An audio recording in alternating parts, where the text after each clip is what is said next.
Sud Radio dans tous ses états. Philippe David. Nous sommes en guerre. Je te jure, le premier arabe que je croise sur la route, je lui mets un coup de casque. Mais ça, c'est aussi la guerre civile derrière.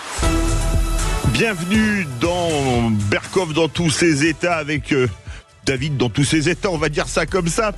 Au menu du jour, dans le fait du jour, les faits divers mortels se multiplient, que ce soit à Paris, à Marseille, à Meudon, un peu partout, à Cahors, et on va en parler. Est-ce que l'insécurité est devenue incontrôlable avec Georges Fenech, ancien magistrat, ancien député, auteur d'un excellent livre, L'ensauvagement de la France, la responsabilité des juges et des politiques, publié aux éditions du Rocher. Dans le Ça balance, eh bien on va prendre la direction de l'espace. On ira à la Cité de l'espace à Toulouse pour décrypter l'envol d'Ariane 6. C'était la première Ariane 6 qui est partie avec 4 ans de retard, 4 ans et 1 heure, mais l'heure ne compte pas beaucoup. Finalement, elle est partie hier de Kourou, tout s'est presque bien passé. On sera avec Benjamin Péter, chargé de l'actualité spéciale à la Cité de l'Espace. Il y aura bien évidemment les perles, les bravos, et pour le face-à-face, on parlera de la situation financière de la France. Certains parlent d'une crise financière en vue dès le mois d'août. On sera avec Michel Rouimi, économiste et professeur d'économie à Sciences Po Paris et à l'ESCP. Est-ce que la France peut faire faillite ? Est-ce que vous craignez une crise financière ? Vous voulez réagir ? Le 0826 300 300, on se retrouve dans quelques instants. Sud Radio. Sud Radio. Parlons Vrai. Sud Radio. Parlons vrai. Parlons vrai. Parlons vrai. Sud Radio dans tous ses états. Le fait du jour. Wuhan, ça a plus de 40 ans, mais malheureusement, la délinquance et même la criminalité explosent en France avec un nombre de faits divers incroyables ces derniers jours. Tiens, dans Cahors, ville calme s'il en est, un homme a été tabassé à mort par des dealers. Il avait 36 ans, il est mort sous les coups des dealers qui perturbaient la vie en bas de son immeuble. Du rue d'Avron, dans le 20e arrondissement de Paris, ce week-end, un homme essaye de se défendre alors qu'on lui arrache son téléphone portable à la terrasse d'un café. On le poignarde, les secours arrivent, il était en état d'arrêt cardio-respiratoire. Il meurt quelques heures plus tard. On continue à Marseille. Un homme demande à un type, une jeune fille de retirer ses pieds du siège sur le métro. Et ben, il a été planté de 4 coups de couteau par un adolescent de 16 ans, copain de la fille qui avait ses pieds sur la banquette. On continue toujours à Marseille. On essaye de voler la voiture d'un homme qui dormait dedans. Il se défend, il est frappé à coups de tournevis, il est laissé pour mort, pronostic vital engagé. Aujourd'hui, à Meudon, un jeune poignardé en pleine rue, un sans-abri en garde à vue. Bref, on va arrêter là et on va se poser cette question: l'insécurité est-elle devenue incontrôlable ? Nous sommes en compagnie de Georges Fenech, qu'on connaît bien, ancien magistrat, ancien député, auteur du livre L'ensauvagement de la France, la responsabilité des juges et des politiques, publié aux éditions du Rocher. Georges Fenech, bonjour. Bonjour, mon cher Philippe. On a l'impression que... Comment expliquer cette ultra-violence, y compris dans des villes très calmes ? Je connais bien Cahors, c'est ma ville natale, où j'aurais jamais imaginé qu'on puisse se faire tabasser à mort au pied d'un point de deal. Mais vous savez, Philippe, il n'y a plus aucun endroit en France, aucune ville petite, moyenne, bourgade, qui soit aujourd'hui épargnée par cette ultra-violence qui frappe pour un oui, pour un non, pour un regard, par des jeunes de plus en plus violents, de plus en plus jeunes. J'ai pas le souvenir, moi, dans toute ma carrière de magistrat, et notamment spécialisé dans la délinquance des mineurs, quand j'étais juge d'instruction, d'avoir connu un tel niveau de violence. Certes, il y a toujours eu de la violence, mais pas à ce degré-là, avec ces moyens-là, c'est-à-dire l'utilisation de l'arme blanche à tout, dans toutes circonstances, et des kalachnikovs, bien sûr, pour les règlements de compte, notamment en matière de stupéfiants. Alors, vous avez eu l'amabilité de citer mon livre. J'ai cherché à comprendre, à expliquer en tout cas, parce qu'il y a longtemps que je l'ai compris, en tout cas par l'exercice professionnel, quels sont les facteurs qui ont conduit notre pays à cette dérive. Et le sous-titre que vous avez cité est important, la responsabilité des juges et des politiques. Si on prend la responsabilité des juges, cette fameuse culture de l'excuse qui consiste à dire on ne condamne pas, on ne veut pas d'emprisonnement qui est criminogène, les mineurs ne sont pas responsables de leurs actes, etc., etc. Vous avez donc plus qu'un sentiment d'impunité, vous avez une impunité qui s'est installée dans notre pays. Et j'aime toujours citer un grand criminologue du XVIIIe siècle, Cesare Beccaria, l'italien, qui disait « ça n'est pas le quantum, le niveau de la peine qui impressionne le délinquant, c'est la certitude d'exécuter la peine ». Or, aujourd'hui, les peines sont peu ou prou exécutées.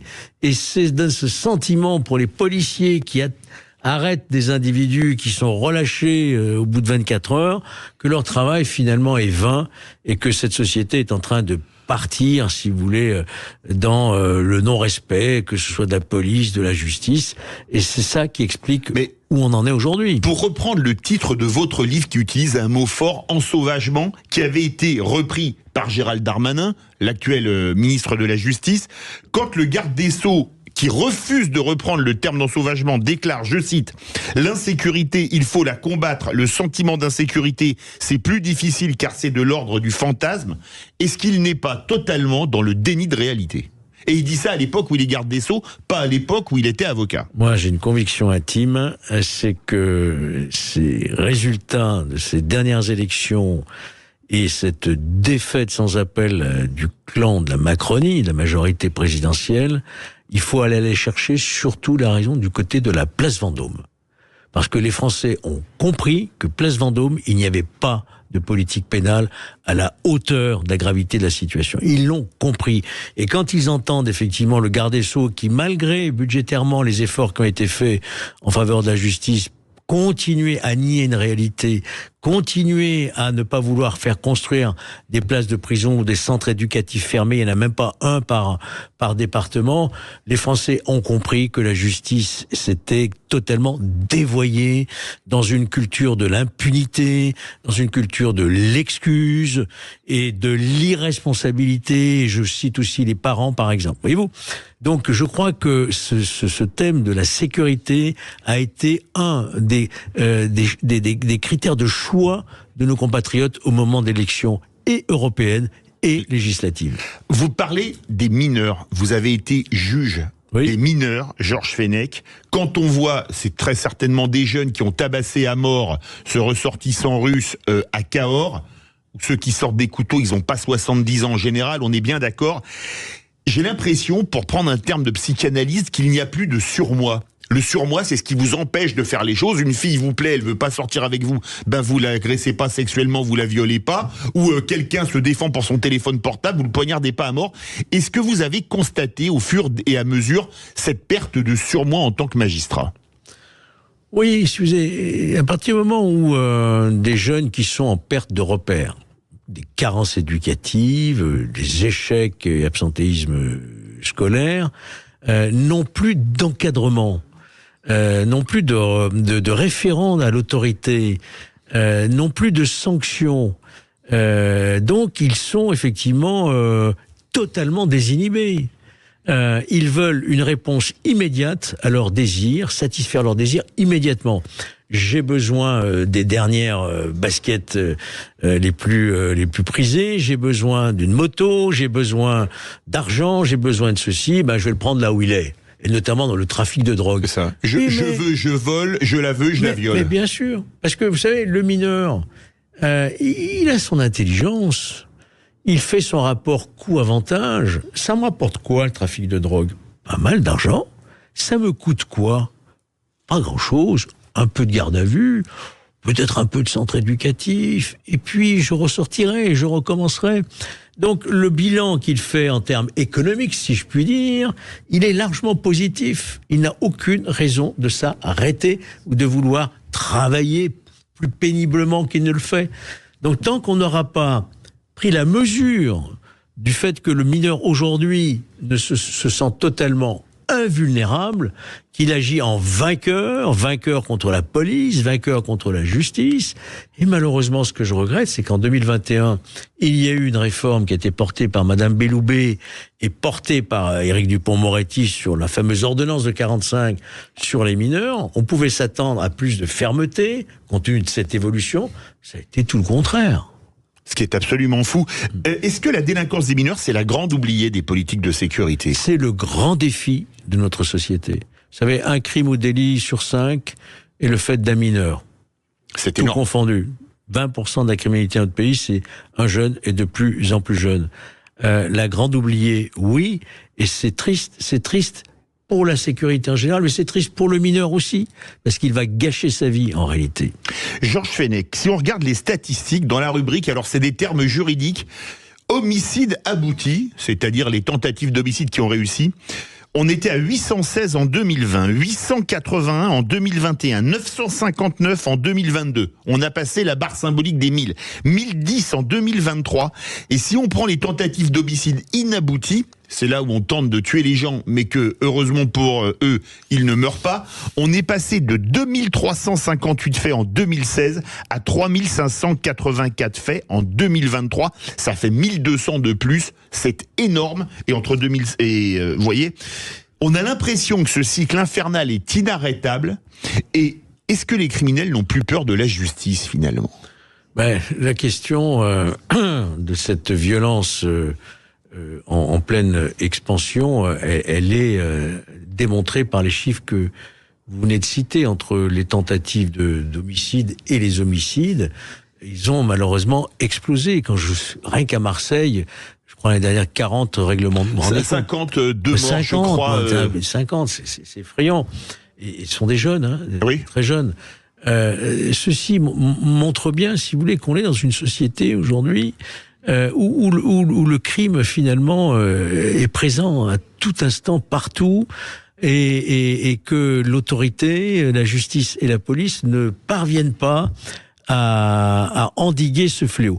La criminalité a toujours existé, elle existera toujours, mais elle n'est pas le fruit d'une fatalité. Moi, à chaque fois, je me souviens toujours de mon voyage que j'ai fait à New York, où j'ai pu rencontrer, ça a été une chance pour moi, Rodolphe Giuliani et sa politique de tolérance zéro. C'était le maire de New York. Ouais, j'avais d'ailleurs écrit un livre à la suite de ça, Tolérance zéro, chez Grasset à l'époque, où il avait fait de New York, qui était la ville la plus criminogène, la ville la plus sûre des États-Unis. Là, je me suis dit, il y a quelque chose à faire. La tolérance zéro, c'est-à-dire l'intervention immédiatement, dès le premier acte. Montrer que la société ne laisse rien passer avant de tomber dans la plus grande criminalité. La grande criminalité est le résultat d'une petite criminalité qu'on n'a pas traitée. Mais la tolérance zéro, ce serait applicable en France. On peut se douter que certains syndicats de magistrats hurleraient au fascisme. Oh, à quoi j'ai eu droit quand j'ai publié ce livre un peu prémonitoire en 2001. Nous sommes en 2024, Sauvagement, c'est le tome 2 en réalité. Les choses n'ont fait que s'aggraver au lieu de s'améliorer. Donc ça veut dire toujours idéalisation d'une certaine justice, le syndicat administrature pour pas le nommer, et puis une forme d'inertie, de manque de courage politique pour mettre en place les dispositifs nécessaires. Je ne dis pas qu'il faille tomber dans un système du tout répressif, mais lorsque vous faites une politique judiciaire basée sur la prévention et la répression, si vous ne faites que de la prévention, ça ne marche pas. Si vous ne faites que de la répression, ça ne marche pas. Il faut marcher sur ces deux pieds. Une politique de prévention et une politique de répression qui n'ait pas peur de son nom. Mais aujourd'hui, est-ce qu'on n'a pas fait en France depuis 40 ans 90% de prévention et 10% de répression ? Oui. Ça devrait être 50-50 à vous attendre. Oui, bien sûr. Et j'ai l'habitude de dire aussi que la meilleure des préventions, c'est la certitude de la répression. Alors, il y a une question qui se pose quand même. Quand une personne se défend, elle est souvent plus condamnée que son agresseur. Je vais prendre un exemple. Ce type, il y a 1 an et demi, 2 ans, qui se fait cambrioler. Il y a 3 cambrioleurs. Il arrive à immobiliser un des 3 cambrioleurs. Il ne lui met même pas un coup et il l'a collé au sol. Sa femme a appelé les forces de l'ordre. Les forces de l'ordre débarquent. Et au tribunal, il a été plus condamné que ces cambrioleurs. Est-ce qu'on n'est pas chez les dingues ? On marche sur la tête. Non mais on est chez les dingues. On est chez les dingues, parce qu'encore une fois, la justice inverse les valeurs. L'individu est agressé avec sa famille chez lui. Il a une présomption irréfragable, comme l'on dit, de légitime défense. De légitime défense. Surtout qu'il lui avait même pas mis une tête au carré ou quoi que ce soit. Il l'a immobilisé. Il l'a en plus immobilisé en attendant ce qui est un devoir même. C'est pas un droit, c'est même un devoir que de l'immobiliser en attendant l'arrivée des forces de police. On voit bien que la justice, c'est une faillite actuellement. Il y a une véritable faillite. Il y a peut-être environ 80 000 peines de prison prononcées qui ne sont pas exécutées, voyez-vous. Et puis, il y a un système de très grande largesse au niveau de l'exécution des peines qui aboutit en fait à une inexécution des peines. Tout ceci, évidemment, doit être repris, mais avec beaucoup de fermeté. Alors, on parle pour ce nombre d'actes criminels. Certains se filment d'ailleurs en les faisant. On pense à ces jeunes qui mettent le feu dans une école à côté de Lyon, une ville que vous connaissez bien. Oui. À ce que je sache, Georges Fenech, qui se filme, parce qu'après tout, mettre le feu à une école, peu importe les millions d'euros de dégâts, ça permet de se glorifier. Est-ce que ça pose pas la question des réseaux sociaux? Est-ce qu'ils jouent, comme le disent certains, un effet loupe sur la délinquance et la criminalité? Oui, je pense que les réseaux sociaux, qui n'existaient pas à ce point lorsque j'exerçais mes fonctions, a amplifié le phénomène. Il y a un phénomène de mimétisme, il y a un phénomène de concurrence aussi entre bandes rivales. Quand elles voient sur les réseaux ce que font certains, ils ont une certaine tendance à vouloir les surpasser, faire encore mieux, si vous voulez. Ou encore pire. Voilà. Et donc, et puis les réseaux sociaux sont aussi porteurs d'un grand nombre de dérives, que ce soit le harcèlement scolaire, la violence, les règlements de compte. Donc les réseaux sociaux, d'ailleurs le parquet de Paris s'est organisé avec un service spécialisé. Vous savez que vous avez des brigades aussi à la gendarmerie et à la police qui sont spécialisées pour détecter toutes ces violences ou provocations à la haine, au crime, au racisme et tout cela. Donc on est face effectivement à un outil qui a du bon mais qui a aussi du mauvais. Georges Fenech, quand on voit des images qui ont traumatisé la France, je ne donnerai pas son nom pour pas lui faire de la pub, où un gros truand est libéré à coups de fusil d'assaut au péage d'une autoroute en Normandie. Certains ont dit que la France prenait une tournure sud-américaine, c'est-à-dire les endroits comme la Colombie, Medellín ou Ciudad Juárez au Mexique, où les cartels font la loi. Est-ce que la France suit une dérive sud-américaine? Ah oui, d'ailleurs la procureure de Paris l'avait dit dans un article du Monde, Madame Bécuot. D'ailleurs, où on en est de cette affaire? Où est-il celui qui il est toujours activement recherché. Y a-t-il eu une mise en cause de qui que ce soit au niveau de l'administration pénitentiaire, au niveau politique encore moins? Le garde des Sceaux était évidemment consterné. Avec deux de ces fonctionnaires qui meurent sous les balles, il pouvait difficilement ne pas... Oui, mais on n'en tire pas les conséquences. C'est pour ça que je parle aussi de la responsabilité des politiques. Il n'y a plus de responsable nulle part. Une affaire comme celle-ci aurait entraîné la démission immédiate d'un garde des Sceaux dans n'importe quelle démocratie. Parce qu'encore une fois, il est inacceptable que cet individu qui était dangereux ait pu être transféré de cette manière-là. On a envoyé à la mort, j'ose le dire, ces jeunes surveillants pénitentiaires avec des véhicules qui n'étaient même pas blindés. Hallucinant. Dernière question. Est-ce que la sécurité doit être la priorité du prochain gouvernement? On ne sait pas quand il y aura d'ailleurs un prochain gouvernement. La sécurité fait partie des priorités des Français. Elle doit être prise en compte, évidemment. C'est la première de nos libertés, sans laquelle aucune autre liberté ne peut s'exercer. Chaque citoyen a le droit de vivre en toute sécurité pour lui, pour sa famille, pour ses enfants. Donc ceux qui auront en charge l'avenir de notre pays, que ce soit dans un mois ou en 2027 pour les prochaines présidentielles, doivent comprendre que les Français exigent et sont en droit légitime d'attendre une véritable sécurité. Merci beaucoup Georges Fenech, ancien magistrat, ancien député, auteur de cet excellent livre « L'ensauvagement de la France, la responsabilité des juges et des politiques », publié aux éditions du Rocher. Dans quelques instants, direction Toulouse. On va aller à la Cité de l'Espace pour faire le point sur le premier envol de la fusée Ariane 6. C'était hier à Kourou, en Guyane française. On en parlera avec Benjamin Péter, chargé de l'actualité spatiale à la Cité de l'Espace. Restez bien avec nous sur Sud Radio. Sud Radio dans tous ses états. Philippe David. Sud Radio dans tous ses états. David Bowie, Space Oddity, c'était d'ailleurs la chanson qui passait lors des missions Apollo à la télé américaine. Ariane 6 a fait son vol inaugural hier depuis le centre spatial de Kourou en Guyane française. Depuis la fin d'Ariane 2005, il y a un an, en juillet 2023, l'Europe n'avait plus les moyens d'accéder à l'espace de façon indépendante. Nous sommes en compagnie de Benjamin Péter, chargé de l'actualité spatiale à la Cité de l'Espace de Toulouse. Benjamin Péter, bonjour. Bonjour Philippe. Bienvenue sur Sud Radio. Alors comment s'est passé ce lancement ? Ça s'est bien passé. Très honnêtement, hier soir, il fallait être devant son écran à suivre effectivement le lancement d'Ariane 6 pour avoir des bonnes nouvelles, plus que de regarder l'Euro. Oui, ça s'est très bien passé. Ça s'est très bien passé et c'est effectivement le retour de l'Europe dans l'espace et ça, c'est une excellente nouvelle.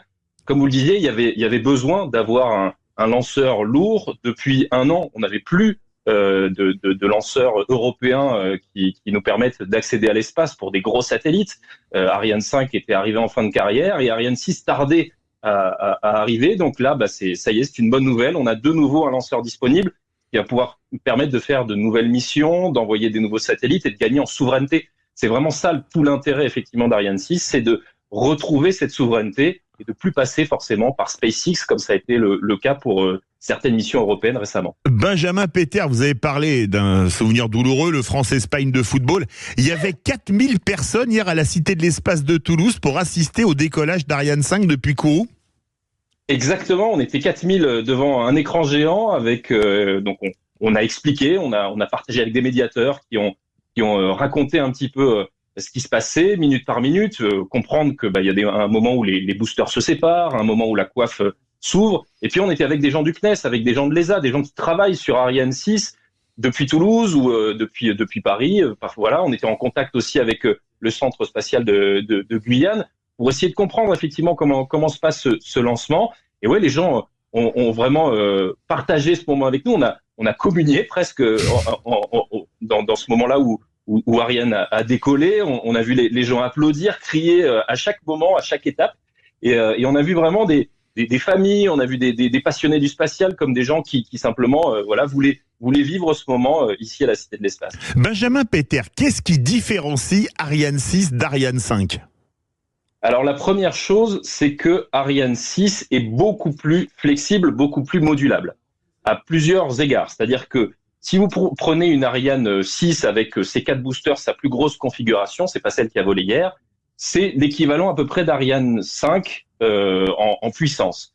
Mais en fait, finalement, on peut lui retirer 2 de ses boosters. Et c'est la version 62 justement qui a volé hier. C'est la version 62 et 64. Voilà, il y a la version 62 et la version 64, donc 62 que 2 boosters, 64 4 boosters. C'est ça. Avec seulement 2 boosters, vous êtes beaucoup plus adapté au marché actuel. C'est-à-dire vous êtes beaucoup plus dans ce qui se fait aujourd'hui avec des lanceurs comme Falcon 9 de SpaceX et donc beaucoup plus dans le marché actuel du spatial. Et c'est ça aussi l'enjeu. Il y a par exemple la coiffe aussi qui est beaucoup plus modulable pour accueillir des charges utiles de différentes tailles. Donc, et puis après, la principale innovation, elle réside dans son prix. Elle fait elle coûte 2 fois moins cher parce que l'ensemble de l'industrialisation a été rationalisé. On récupère par exemple les boosters, c'est des morceaux d'un autre lanceur qui s'appelle Vega. On récupère ces morceaux-là pour faire les boosters. On rationalise complètement l'industrie. On l'assemble à l'horizontale. Et ça, c'est quelque chose qui permet de faire des économies aussi en termes de levée. Donc, on a complètement repensé la façon dont on construit Ariane 6 pour qu'elle coûte beaucoup moins cher et qu'elle soit beaucoup plus adaptée au marché actuel. Vous parlez des récupérations. Est-ce que Ariane 6, c'est pas devenu un peu l'économie circulaire du spatial, Benjamin Péter ? Alors, quand je dis récupération, attention, on n'est pas encore dans la réutilisabilité. Oui, absolument. On n'est pas du tout en train de faire ce que fait SpaceX aujourd'hui, et d'ailleurs, quand Ariane 6 a été choisi en 2014, personne n'imaginait dans le monde du spatial qu'on puisse avoir des lanceurs réutilisables comme le fait aujourd'hui SpaceX. Et SpaceX d'ailleurs a certains de ses boosters qui ont été qui ont volé jusqu'à 20 fois, ce qui était inimaginable à l'époque. Mais effectivement, il y a, comme je vous disais, une rationalisation, c'est-à-dire qu'effectivement, ce premier étage qui est fait par l'italien Avio, qui sert pour les fusées Vega C, le plus petit modèle de lanceur européen, il va servir pour ces boosters-là. On va aussi réfléchir les choses différemment au moment des tests, c'est-à-dire que les tests vont se faire au Muro pour une partie la partie inférieure du corps central, ou à Brême pour la partie supérieure, ce qui fait qu'on n'a plus besoin de les faire à Kourou. Et là aussi, on fait des économies. Donc, l'idée, c'est vraiment d'être beaucoup plus adapté au marché actuel. C'est vrai que Ariane 5 a une carrière formidable pendant 30 ans, était très adapté à ce qui se faisait. Le marché du spatial aujourd'hui va très très vite. SpaceX a lancé 96 lanceurs, 96 fusées l'an dernier, c'est colossal. C'est vrai qu'à terme, Ariane 6 aujourd'hui espère en lancer 12 par an. Donc on est dans un différentiel qui est effectivement marqué. Alors qu'eux, ils sont à 2 par semaine finalement. Alors justement, le lancement a eu lieu avec 4 ans après la date prévue. Comment expliquer ce retard, Benjamin ? Alors il y a plusieurs retards effectivement qui se sont accumulés. Alors d'abord il y a eu le Covid. Très clairement, ça a été quelque chose qui a vraiment paralysé toute la chaîne de production. Au niveau du CSG aussi, il y a eu des soucis. C'est vrai que la guerre en Ukraine aussi CSG, c'est le centre spatial de Guyane. Pardon, oui. C'est pas la cotisation sociale généralisée. Oui, rien à voir avec un JP. Effectivement, c'est le centre spatial guyanais, donc c'est de là que sont lancés les lanceurs européens. C'est là aussi qu'était lancée jusqu'à la guerre en Ukraine la fusée Proton. La fusée Proton, c'est une fusée russe qui est lancée par les Russes. Et du coup, depuis la guerre en Ukraine, plus aucune fusée Proton ne partait de là-bas. Donc, il y a beaucoup de choses qui ont dû être repensées au niveau de la stratégie du centre spatial de Guyane et au niveau de toute l'architecture d'Ariane. Et puis après, il y a eu quelques soucis techniques aussi, tout simplement. C'est-à-dire que il y a eu des problèmes au niveau hydraulique. Comme tout développement d'un nouveau lanceur, forcément, il y a eu des retards au niveau des tests. Et c'est vrai que il y a eu 4 ans de retard au final pour développer ce nouveau lanceur. Maintenant, est-ce qu'il est adapté à ce qui se fait aujourd'hui ? Oui, il a des avantages indéniables, c'est-à-dire qu'il va servir pour cette souveraineté-là. On sait que, par exemple, le prochain lancement, ça va être un lancement d'un satellite militaire d'observation de la Terre qui va servir pour la France. Ça, ce sera d'ici la fin de l'année. Mais il y a aussi des entreprises privées qui s'intéressent à Ariane 6, par exemple, pour développer sa constellation d'Amazon, la constellation Kuiper, qui doit venir concurrencer Starlink de SpaceX. On doute bien que Jeff Bezos n'allait pas choisir son concurrent direct SpaceX et il s'est tourné du coup vers Ariane 6. Il y a 18 lancements qui sont prévus pour lancer cette constellation de satellites Kuiper. Alors, quel était l'enjeu du lancement d'hier ? On va faire abstraction parce que les 4 ans de retard, c'était beaucoup. Il y a 1 heure de retard sur le lancement aussi. Tiens, pourquoi ? Les 2 questions à la fois. Alors, l'heure de retard, effectivement, qui a eu lieu, c'est parce qu'il y a eu des petits problèmes au niveau des logiciels, des systèmes d'acquisition de données, en fait, c'est ça. Donc ils ont repéré un petit problème. Ils l'ont rapidement corrigé. Et donc, ça a forcément eu un petit délai. Mais quelque part, la séquence de lancement a été étonnamment bien respectée. Et ça, c'était d'ailleurs tous les responsables du CNES, de l'ESA, d'Ariane Group, d'Ariane Espace l'ont souligné. Ils étaient étonnés. Certains ont dit que ça se passait même mieux qu'un lancement d'Ariane 5.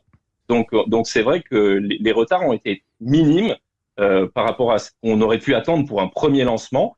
Donc une petite heure de retard. Et puis après, ça a décollé exactement comme prévu. Les boosters se sont séparés comme il fallait. La coiffe aussi. Donc tout ça s'est passé comme c'était prévu. On a relâché les petits satellites, les CubeSats. Donc ça, c'était l'essentiel de la mission. L'objectif principal, c'était ça, relâcher ces petits CubeSats qui étaient la charge utile, l'essentiel de la charge utile. Et puis, l'autre innovation très importante dont on n'a pas encore parlé par rapport à Ariane 6, c'est son moteur de l'étage supérieur, le moteur réallumable, effectivement. Le moteur Vinci. Exactement. Donc ce moteur Vinci, il va pouvoir se réallumer jusqu'à 4 fois. Et là, il s'est réallumé effectivement une nouvelle fois. Ça montre que le système marche et qu'on va pouvoir atteindre finalement des orbites un peu différentes. C'est-à-dire que si on envoie 2 satellites qui sont d'entreprises différentes, qui font un peu de covoiturage et qui vont se partager quelque part le coût du lancement, ils vont pouvoir se mettre d'accord pour dire toi tu vas aller sur telle orbite, toi tu vas aller sur telle autre. On se met d'accord et grâce à ce moteur réallumable, on va pouvoir aller chacun au bon endroit. Si vous faites du covoiturage, le nom est tout trouvé, c'est Blablariane a priori, ça devrait pouvoir se faire. Alors, la fin de la mission ne s'est pas tout à fait passée comme prévu a priori. Alors c'est ça, c'est-à-dire qu'à partir d'1h05, on arrivait à ce moment où on a libéré, comme je vous disais, les nanosatellites. Donc ça, c'était vraiment la réussite de la mission. Tout ce qui était après, c'est ce que les responsables d'Ariane appelaient une période de démonstration technologique. Le but, c'était de tester des propulseurs, c'est un peu technique, mais c'est des propulseurs d'attitude, si vous voulez. Ça s'appelle l'APU, et c'est ce qui permet un peu d'être encore plus précis, justement, pour atteindre certaines orbites, et justement, avec des petits propulseurs, d'aller un peu à gauche, un peu à droite, etc., pour arriver au bon endroit. Cette APU ne s'est pas rallumée comme prévu. Et du coup, tout le reste de la mission, qui consistait notamment à se tourner vers la Terre et à faire en sorte que l'étage supérieur aille brûler dans l'atmosphère et libère des petites capsules qui étaient de démonstration, ça n'a pas pu se faire normalement. Donc ce que nous expliquent les responsables d'Ariane Group, c'est qu'ils vont maintenant recueillir les données, essayer de comprendre.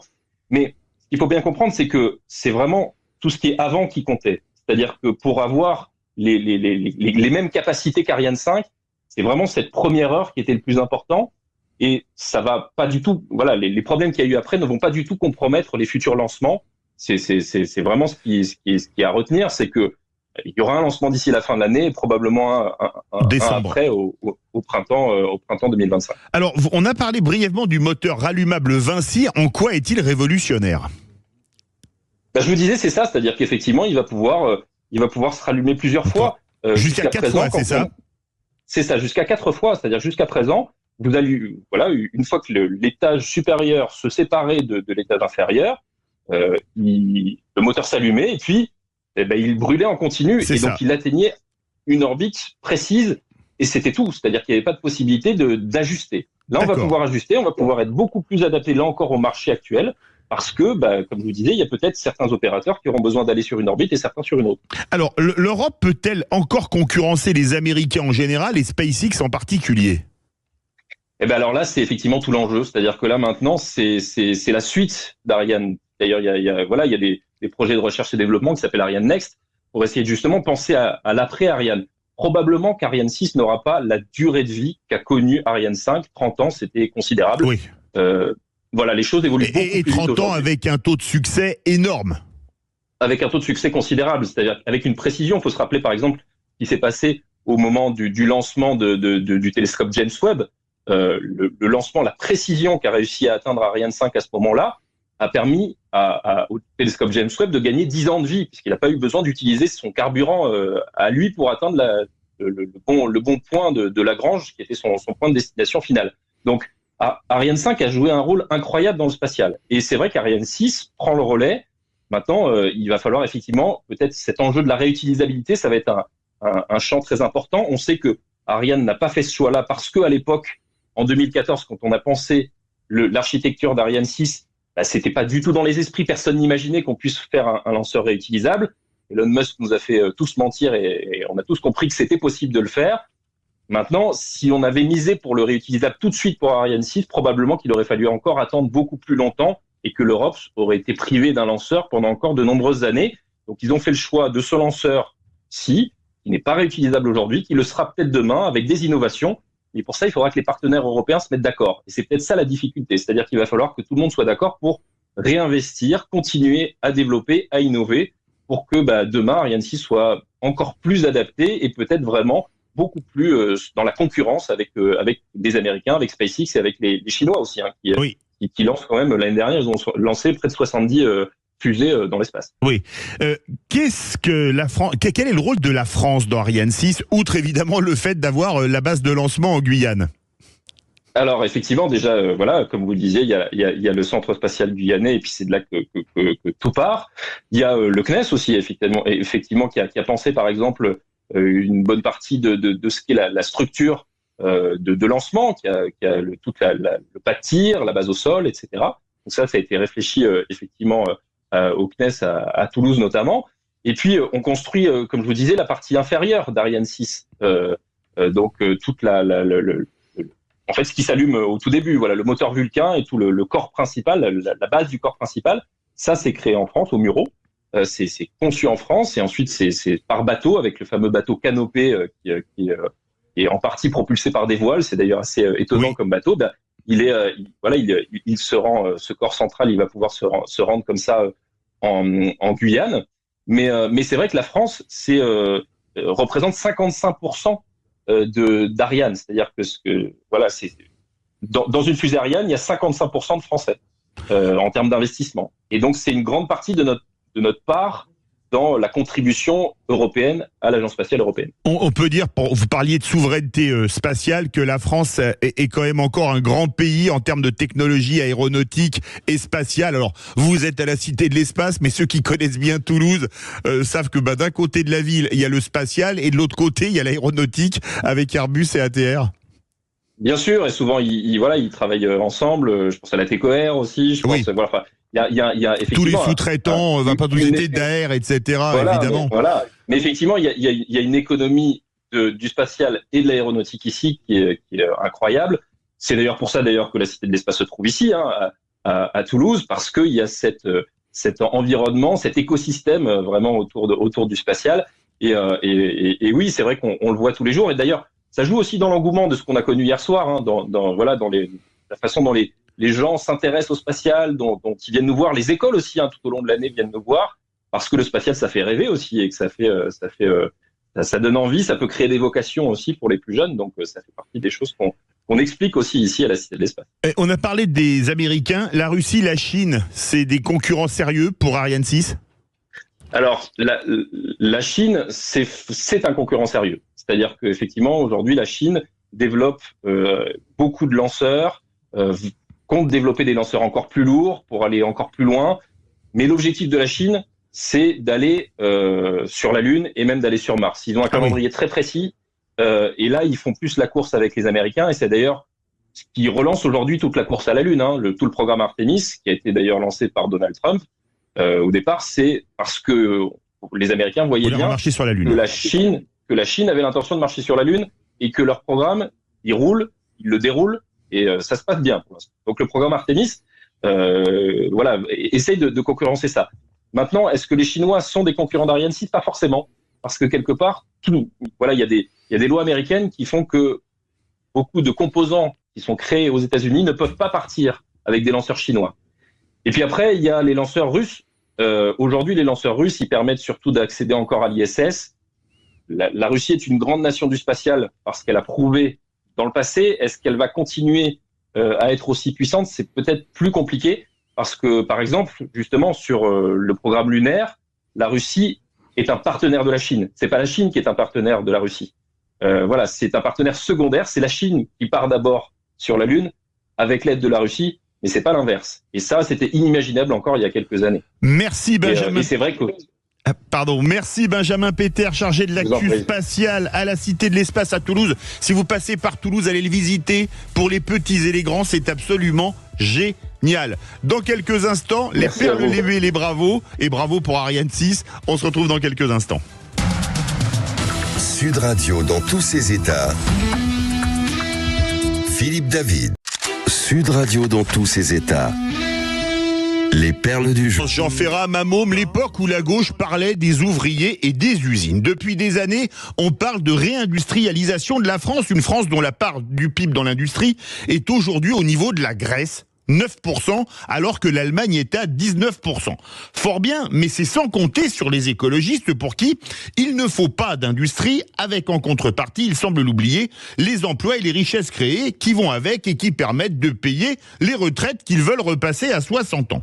Dernier exemple en date, les soulèvements de la Terre se félicitent sur leur page Twitter de la décision de la Cour administrative d'appel de Douai prononcée vendredi dernier, qui a estimé vendredi valide un arrêté municipal émis en 2021 par la mairie de Courmelles dans l'Aisne, qui avait refusé un permis de construire à l'entreprise danoise Rockwool, alors que le tribunal administratif d'Amiens avait donné raison au préfet et à l'entreprise contre la mairie en décembre 2022. Bref, un projet créant 130 emplois destiné à produire des matériaux isolants pour améliorer le bilan énergétique des habitations et bloqué au nom de l'écologie, vous avez bien entendu. Alors l'entreprise danoise a 2 mois pour contester la décision, mais à sa place, je ferai comme le groupe Le Duf, qui a renoncé à construire une usine créant 500 emplois en Bretagne il y a quelques mois, suite au recours à répétition des associations écologistes, une production qui est partie aux États-Unis et au Portugal, et tant pis pour l'emploi en France. Alors, si jamais le groupe danois renonçait, on achètera en France des matériaux isolants qui auront fait des centaines de kilomètres dans des camions. Bravo pour l'environnement, ça aura creusé le déficit commercial, payé ni impôts ni cotisations sociales en France, car aucun emploi n'y sera créé. Bref, pour la réindustrialisation, c'est pas gagné. Sud Radio Berkov dans tous ses états. Une telle honte. Alors vous le savez peut-être, j'adore le rugby en général et l'équipe de France en particulier, mais la tournée argentine vire au cauchemar. Ça avait très mal commencé avec Melvin Jaminet, dont la vidéo postée par accident sur son compte Instagram a à juste titre fait scandale et causé le retour de l'intéressé en France. On écoute. Tu me demandes si j'ai fait la fête. Je te jure, le premier arabe que je croise ce soir, je lui mets un coup de casque. Je lui mets un coup de casque. Je te le dis, je lui mets un coup de casque. Coup de casque, je le mets. Des propos d'une stupidité totale auxquels on pourrait éventuellement trouver comme explication, vu la voix de l'arrière international, une consommation d'alcool excessif qui, cumulée au coup de casque qu'il a reçu sur le terrain, explique peut-être ce déversement d'imbécilité et de racisme. Mais ce n'est pas tout, puisque 2 autres joueurs se sont illustrés, et pas en bien, puisque David Oradou et Oscar Jégou sont poursuivis pour agression sexuelle aggravée sur une jeune femme. La jeune femme les aurait suivis à leur hôtel après une soirée dans un bowling. Selon un média local, je cite, « C'était une situation sauvage, les 2 hommes étaient comme des animaux où il y avait beaucoup de violence. La jeune femme aurait été étranglée et frappée. » On écoute le président de la FFR, Florian Grill, qui réagit à ce sujet. D'abord, je voudrais voir si les faits sont avérés. Ils sont incroyablement graves. Et la première des choses qu'il faut dire, c'est d'avoir une pensée pour la jeune femme. De dire aussi que c'est à l'inverse. Encore une fois, si c'était avéré de tout ce que le rugby fait, construit et de ce que font aussi les 2000 clubs amateurs qui font vivre le rugby au quotidien. Maintenant, je n'ai aucun détail, donc je peux pas dire ce qui s'est passé. Il y a une enquête en cours et je pense que l'important à ce stade, c'est de laisser l'enquête se dérouler. Ça fait 1 an qu'on explique et je pense que c'est vrai que le rugby ne transforme pas que les essais, transforme les personnes. Bon potentiellement plus que potentiellement, s'agissant de Melvin, il y a des faits avérés qui nous ont amenés à prendre des décisions immédiates concernant les 2 joueurs. Il y a une enquête en cours, donc on va réserver les résultats de l'enquête, mais oui, c'est catastrophique pour le rugby et pour ce qu'il incarne ou pour ce qu'il est censé incarner. Alors je sais, il y a bien évidemment la présomption d'innocence, mais des types adultes, ils n'ont jamais entendu parler de MeToo, au point de se faire un plan à 3 avec une fille dans un pays étranger, sans évaluer les conséquences qui pourraient arriver, y compris une tentative d'extorsion de fonds, thèse défendue par leurs avocats. Et la situation est d'autant plus grave pour Oscar Jégou qu'il avait été suspendu pour prise de cocaïne et qu'il n'a manifestement pas compris qu'on ne pouvait pas faire tout et n'importe quoi parce qu'on avait le statut de rugbyman professionnel. Alors s'ils sont formellement inculpés, les peines encourues pour agression sexuelle vont de 6 à 15 ans selon le code pénal argentin. Cependant, la circonstance aggravante que les faits seraient déroulés en réunion pourrait faire passer la peine de 8 à 20 ans de prison. On est mercredi, jour des dîners de cons pour l'équipe de France de rugby. Cette tournée en Argentine, c'est vraiment la tournée de cons. On va marquer une courte pause sur Sud Radio. On revient après les infos de 13h où on va parler d'économie avec Michel Rumi, l'économiste, et le professeur d'économie qui sera notre invité pour le face-à-face de Philippe David. A tout de suite sur Sud Radio. Sud Radio. Sud Radio. Parlons vrai. Parlons vrai. Sud Radio. Parlons vrai. Sud Radio Berkov dans tous ses états.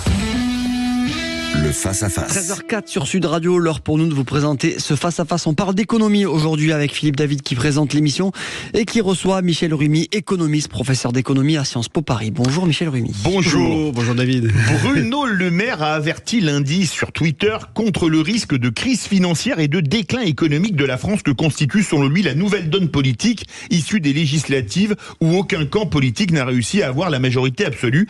Un avertissement sur une possible crise financière qui n'est pas le seul, puisque si on en croit la Tribune du dimanche, le journal économique, l'inquiétude est généralisée jusqu'au sein de la Banque Centrale Européenne, puisque lors de son séminaire annuel qui s'est tenu à Sintra au Portugal du 1er au 3 juillet, l'anxiété, je cite, était nettement perceptible au fil des réunions et des panels, et que la question sur toutes les lèvres concernait une éventuelle intervention de la BCE en cas de panique sur les marchés concernant la situation financière de la France. Michel Rumi, quand on lit le tweet de Bruno Le Maire, est-ce que c'est pas l'avertissement du pompier pyromane, sachant qu'il est ministre des Finances depuis 7 ans ? Certes, je dirais à sa décharge. Mais malgré tout, tout n'explique pas tout. Il y a eu des événements comme les Gilets jaunes, il y a eu la crise sanitaire, il y a eu l'invasion de l'Ukraine par la Russie. Donc c'est vrai que la philosophie a été de conserver le pouvoir d'achat des ménages. Malgré tout, ce qu'il faut bien voir, c'est que ces crises-là ont compensé pour à peu près un tiers, à peu près 300 milliards d'euros sur les 900 qui ont été faits. Donc c'est vrai que aussi paradoxal que ça peut être, c'est vrai que la situation a été aggravée par les 7 ans de gouvernement Macron. Mais aujourd'hui, vu l'état des finances publiques et en même temps vu le déficit, la situation risque de s'empirer. Et donc du coup, ça inquiète les partenaires européens, voire la planète financière, qui se dit mais la France c'est pas un petit pays. Il faut bien se rappeler que grosso modo la Grèce ne faisait que 1,5% du PIB. Hein, et donc là, on est sur des 10 fois plus. Et donc on a peur en fait des conséquences de cette situation au niveau européen. On va tout voir en détail. Mais comment expliquer la situation actuelle? Alors je rappelle que la dette de la France officielle c'est 110% du PIB et on a un déficit budgétaire prévu à 5,1% fin 2024 alors que les critères de convergence de Maastricht limitaient à 3%. En théorie. Oui, tout à fait. En fait, quelle est l'idée? C'est que progressivement, jusque dans les années 70, je crois que jusqu'en 1974, on a eu un excédent budgétaire. Et depuis 1974, donc ça fait 50 ans, on a eu des déficits.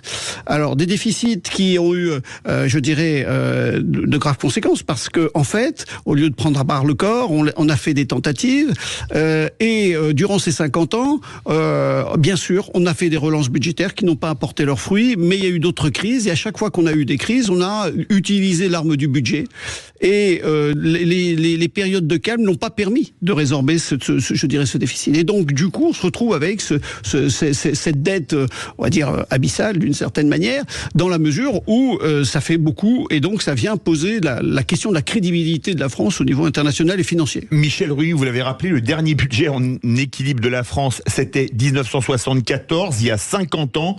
Si on sortait le tube de l'été et le meilleur film au box-office, ça donnerait vraiment un côté vintage au débat. Comment expliquer cette fuite en avant d'un demi-siècle ? En fait, on n'a pas pris la mesure de la difficulté. Et au départ, il faut bien se rendre compte que le 74, c'est les premiers chocs pétroliers. Au départ, on pense que c'est conjoncturel et donc l'économie va reprendre. Puis en 79, il y a un deuxième. Et là, on commence à se dire, tiens, ça commence à être sérieux et donc ce n'est plus conjoncturel, c'est structurel. Et puis on commence à faire des choix, inflation versus chômage. Et puis, mais en 80, excusez-moi, la dette de la France était très faible, c'était 400 milliards de francs, je crois, nonobstant deux chocs pétroliers. Oui, mais l'idée, ce qui s'est passé, c'est qu'on a toujours relancé, il ne faut pas oublier, 1981, c'est M. Mitterrand et la relance budgétaire, etc., qui n'a pas porté ses fruits, ce qu'il faut bien voir, et on a eu le tournant de la rigueur en 1983, où on a eu un déficit commercial associé à un déficit budgétaire, et donc on commence à serrer les boulons. Et puis, bien sûr, il y a eu des inflations compétitives, il y a eu, pendant les années 90, il y a eu une légère amélioration.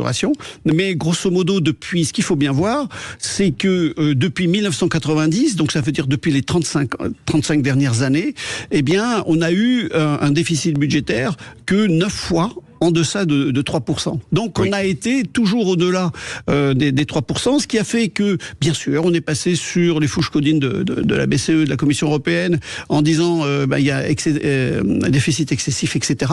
Mais en fait, à chaque fois, on est revenu. Mais en fait, il y a eu c'était jusqu'à présent on rentrait dans des schémas d'endettement qui étaient, on va dire, raisonnable, entre guillemets, je dis bien ce raisonnable, mais là on dépasse les 100%. Et c'est là que cela pose problème, parce que d'un seul coup, on devient à être difficilement gérable. Michel Ruy, vous parlez des 35 dernières années, 1990, les critères de convergence de Maastricht, c'est 92 pour une entrée en vigueur de l'euro 10 ans plus tard.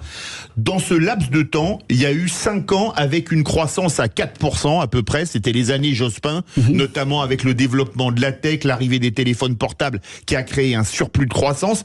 À l'époque, en plus, la France avait un commerce extérieur excédentaire. Comment expliquer que même avec 4% de croissance, ce qui est, je crois, à 1% près la croissance moyenne des 30 glorieuses, on ne soit pas arrivé à avoir un budget en équilibre? Moi, je me rappelle à l'époque, on parlait de cagnotte alors qu'on s'endettait de 180 milliards de francs. J'ai pas la même conception de la cagnotte. L'idée était qu'on a voulu relancer l'activité économique, et comme tout investissement, on n'est pas retombé sur ses pieds, alors qu'on n'a pas fait, alors qu'on aurait pu rentrer dans la rigueur budgétaire. On aurait eu de meilleurs résultats, mais on a fait des choix, des relances qui n'ont pas porté leurs fruits. C'est toute la difficulté, c'est les choix politiques, et comme tout homme politique et comme tout un chacun, tout investissement n'est pas rassurant. On n'est pas certain du retour sur investissement, et malheureusement il y a eu des choix qui n'ont pas été, on va dire, en termes de finances publiques raisonnables, et donc c'est pour ça qu'on arrive à ce type de problème aujourd'hui. Tiens, je ne sais pas si vous avez les chiffres, mais vous m'avez inspiré une question qui n'était pas prévue. À l'époque, on avait beaucoup moins de dettes qu'aujourd'hui. Faudrait combien de croissance pour avoir un budget en équilibre aujourd'hui? Faudrait avoir 15% de croissance, une croissance à la singapourienne ou taïwanaise dans les années 70 ou 80? Oui, ouais, alors il faut refaire des simulations, mais il faut une forte croissance qui pourrait nous rappeler, on va dire, la croissance des 30 glorieuses d'une certaine manière, pour éventuellement rattraper la chose, je dirais, cette dette. C'est pour ça que d'un seul coup, le comportement vis-à-vis de la dette est totalement changeant. On ne dit plus maintenant, il faut que je rembourse le capital. Je dis, du moment que je paye les intérêts et que j'inspire confiance, tout rentre dans l'ordre, d'une certaine manière. Alors justement, la dette française, elle est en fait le double. On parle de 110%, puisque dedans, on oublie juste de comptabiliser les engagements sur les pensions des fonctionnaires. La dette, elle est plus près de 200%. Je dis que si un patron du privé faisait ça, ce serait des déclarations de faux bilan, parce que si vous mettez pas les provisions dans un bilan, c'est sûr qu'il est bien meilleur que ce qu'il est en réalité. On peut passer d'un gros bénéfice à un gros déficit. On est donc plus près de 200% que de 110%. Alors, première des choses qu'il faut bien pour éclaircir, la comptabilité privée, c'est-à-dire comptabilité d'entreprise, est différente des comptabilités finances publiques, parce que l'État, on va dire, a une durée de vie éternelle. On va faire simple. Et puis, un patron d'entreprise, un actionnaire est responsable sur son patrimoine personnel, ce qui n'est pas le cas des politiques, soit dit en passant. Notamment. Mais ce qu'il faut bien voir, c'est que les engagements de retraite, ils sont de l'ordre d'à peu près de 1700 milliards d'euros. À peu près 65% à peu près du PIB. Je donne des ordres de grandeur. Et ce qu'il faut bien voir, c'est que, en fait, elles sont provisionnées sur les 15 prochaines années. Donc le taux aujourd'hui, à 15 ans, il est de l'ordre d'à peu près de 3,5%, à peu près 3,30 à peu près. Donc ce qui veut dire que ces 1700 ne reviennent pas concrètement actualisés à 1700 milliards. Néanmoins, il convient de les rajouter, et ce sont des engagements. Alors, il y a également aussi, ce qu'il faut bien voir, c'est qu'on les fait pas apparaître, on va dire, et ça je reste, excusez-moi, sur le plan comptable, sont des engagements hors bilan, c'est-à-dire qu'ils ne rentrent pas dans la périodicité annuelle. C'est-à-dire que c'est l'ensemble sur les engagements, que c'est comme à la limite si vous portez caution de votre enfant ou votre, d'un investissement, et vous portez caution pour un prêt. C'est potentiellement, mais ça revient pas. Donc bien sûr ici, cette caution, ça se fait sur plusieurs années. Et donc les engagements de retraite, c'est, on va dire, in fine, très longtemps. Et donc on ne peut pas les engager. Mais bien sûr, si on fait à un moment donné cet état brut, à un moment donné, mais qui ne représente pas la réalité, ça représente une forte partie d'endettement. Et on est donc plus près des 200 que des 100%, probablement. Oui, à peu près. Un peu moins, mais bon, on est au-delà des 100%, c'est certain. 150. On est déjà 110 dans ce qui est déclaré. On a le plaisir d'avoir avec nous Michel Rumi, économiste, professeur d'économie à Sciences Po Paris et à l'ESCP, pour parler de la crise financière que certains nous annoncent possible. Vous voulez réagir? Manu attend vos appels au 0826 300 300. On se retrouve dans quelques instants. Sud Radio dans tous ses états. Philippe David. Sud Radio dans tous ses états. Philippe David. Et on a le plaisir d'avoir avec nous Michel Rumi, économiste, professeur d'économie à Sciences Po et à l'ESCP, pour parler de la crise financière qu'on risque de se prendre en pleine face cet été. C'est pas moi qui le dis, c'est Bruno Le Maire, le ministre de l'économie, des finances, de la souveraineté économique et de la souveraineté industrielle et numérique. Ça fait quand même un titre à rallonge. Vous voulez réagir? Posez vos questions à Michel Rumi. Manu attend vos appels au 0826 300 300. Michel Rumi, le Japon a une dette qui atteignait 252% du PIB fin 2023. Quand la dette italienne atteignait fin 2023 137%. Pourtant, c'est la dette italienne qui inquiète le plus. Pourquoi ? En fait, ce qu'il faut bien voir, c'est la relation. En fait, c'est culturel d'une certaine manière. La dette japonaise est majoritairement détenue par la population, qui a l'intérêt supérieur de l'État. On va dire ça comme cela, qui est aujourd'hui détenue par des anciens, et c'est aussi en même temps sur des emprunts perpétuels. Et donc, comparativement, on va dire à l'Italie, où l'Italie détient sa dette, finance sa dette par les marchés. Et donc, ce qui pose problème, c'est cet aspect-là. Alors, déjà, au point de vue culturel, deuxième chose également, c'est en termes de maturité.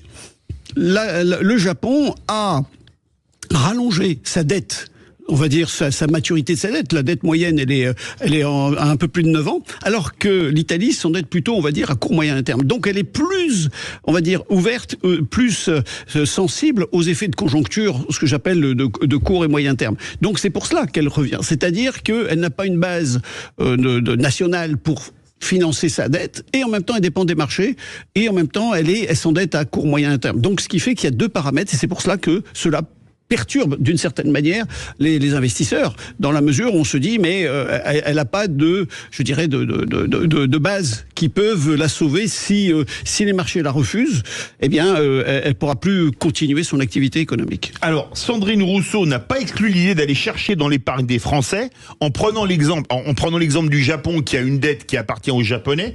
Est-ce que ce serait jouable? Alors je crois que l'épargne des Français c'est 6 000 milliards à peu près. Oui, à peu près. Et est-ce que c'est jouable économiquement et surtout politiquement? C'est-à-dire par exemple faire un grand emprunt d'État en demandant aux gens leur avis, pourquoi pas, mais si on leur prend leur épargne, là je pense qu'il risque d'y avoir des mouvements dans les rues. Non, je pense pas qu'il faille penser à l'épargne. Par contre, on peut faire un emprunt forcé. Un emprunt forcé. Alors, un emprunt forcé, on vous met un flingue sur la tempe et il faut dire oui, je consens à l'emprunt, c'est ça? Oui, on met des formes aussi en même temps. Donc, ce qui s'est passé, c'est qu'en 1983, par exemple, François Mitterrand, sous la présidence de François Mitterrand, il y a eu un emprunt forcé. Le taux était de 10% alors que l'inflation était à 9,6. Et en fait, cet emprunt était ciblé sur les plus fortunés. C'était ceux qui payaient à l'époque plus de 5 000 francs d'impôts, c'est-à-dire les plus fortunés. Et on leur disait de payer 10% de leur impôt en emprunt, d'une certaine manière.